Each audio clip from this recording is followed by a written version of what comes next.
మండల పార్టీ అధ్యక్షుడు వీరన్న గారి యొక్క పిలుపు మేరకు ఈ ఆవిష్కరణ జరగటం సందర్భంగా మరి రేవంత్ రెడ్డి గారు మీరు రైతు భరోసా పడతానన్నారు. రైతు భరోసా 15 గజనెక్కక ముందు 15,000 అన్నారు.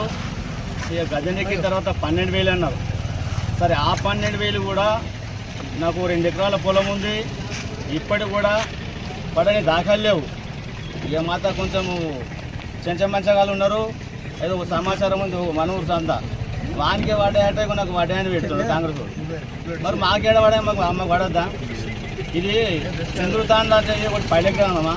అది ఎస్టీ బందా, దళిత బందా, బీసీ బందా? కేవలము ఆ తాండకే నువ్వు రైతు భరోసా ఇస్తుంటే మా నాయకుడైనటువంటి చంద్రశేఖర్ కేసీఆర్ గారు రాష్ట్రం అంతా కూడా ఒకటేసారి రైతు బంద్ చేసిండు.